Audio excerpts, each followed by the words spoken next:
So you just turn them on or off? We have some remote access to turning them on and off. Then we also have our control booth where we can also override that and turn them on. And we kind of cycle them throughout the year. During the spring and the summer when we really want to have good removal, because we have some different operating parameters in the summer and spring. So we run a lot more of those aerators to remove that a lot better. Summer, yeah. In the wintertime, we generally turn most of them off. They can be pretty costly, and if there isn't a whole lot of effect to be done, we'll shut them down. In the summertime, the power bill here can be about $45,000 a month. Just mostly aerators and then the few operators. During the winter, it's about $7,000. So wow. So it's a pretty dramatic change in cost. And then the oxygen in the very bottom waters, does it go anoxic in the summer? It does. Yeah. Okay.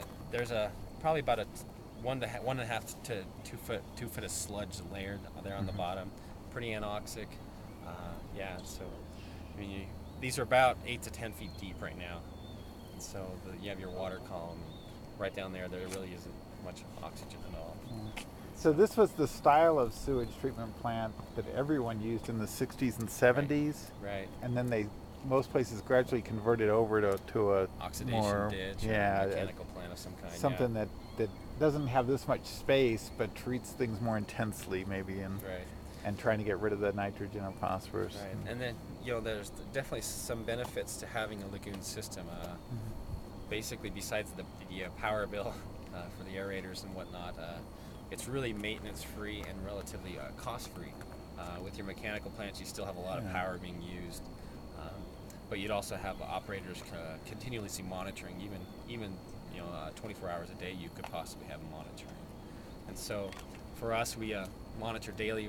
We clean the headworks twice a day, make sure everything's functioning the way it should. Other than that, it's relatively maintenance-free in some ways. We do have to go change some aerators occasionally. And for a mechanical plant, you'd probably have a dozen workers or so. We have 2, me and then an operator. And so he does pretty much everything here. I do all the reports and boring meetings and whatnot in my own. So, but I do get down here occasionally. And so, but and these lagoons have served Logan for a long time. I'm sure they've saved a lot of money. So when they go to the new system, I've seen in the paper estimates from like $80 a month more to $20 a month more. Do you have any? It's been all over the place. It kind of depends on the different aspects we want to use. We have a kind of our lower cost option, which is kind of what we're kind of what I was talking about before, removing that phosphorus. About 3-4 years ago, we started working with the biological engineering department up here at the university, and they proposed to us to look at using the algae in the lagoons to treat the wastewater. And so we've had students down here for the better part of 3 years, looking at the algae specifically, looking at its capabilities to uptake those nutrients, and then doing a lot of different laboratory and scale model type experiments to show us that they actually can remove that phosphorus and also nitrogen at the same time. So, so what we're proposing, that lower cost one, when you're talking price tags of $20 million, that's the low cost. To retrofit our plant to accommodate using the lagoons in some aspect, and then using the algae in the lagoons to treat the wastewater to uptake those nutrients, and then remove the algae and remove the nutrients at the same time. And algae's always been a nuisance to us, and we've always contemplated killing it. And so it's now to be able to use it is really kind of a cool aspect. So we've actually received permission from the state of Utah to continue to explore for the next 2 years, to really kind of move into more of a pilot stage than we're currently in.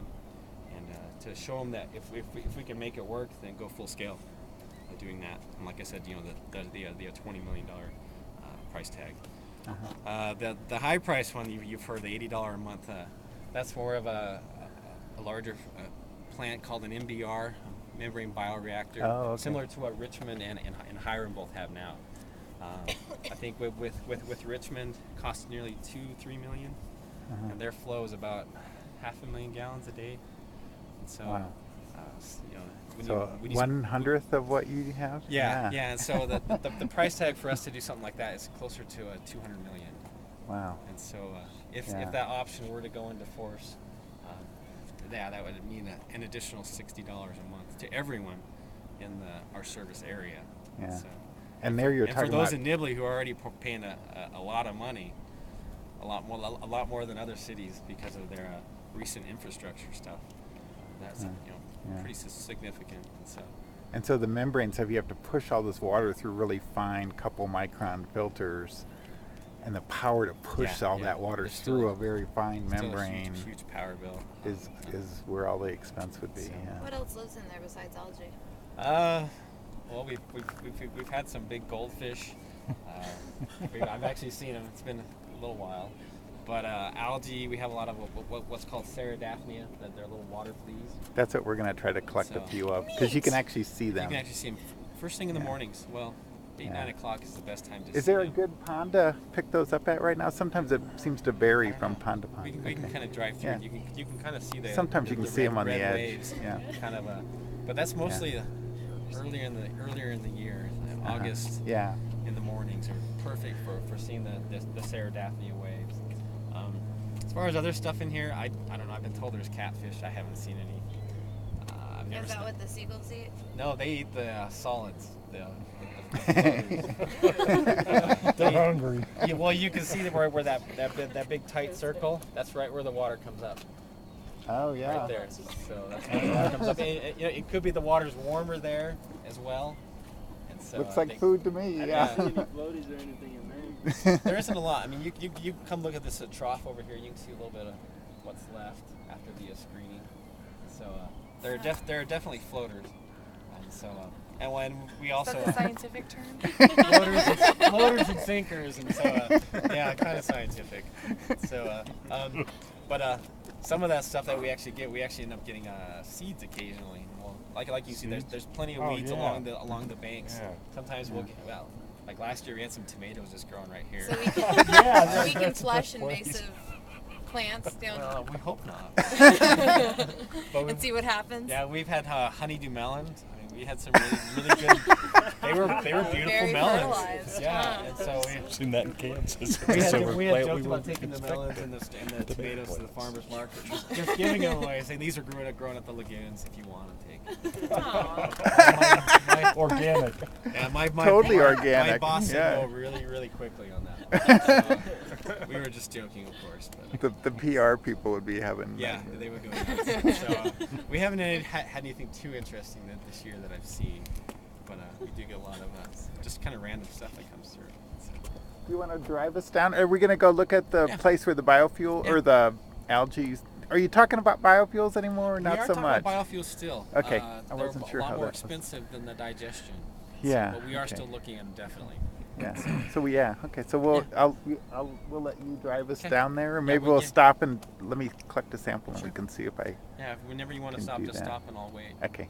That's fine with me. Yeah, we'll just drive right down the center dike here to the far end.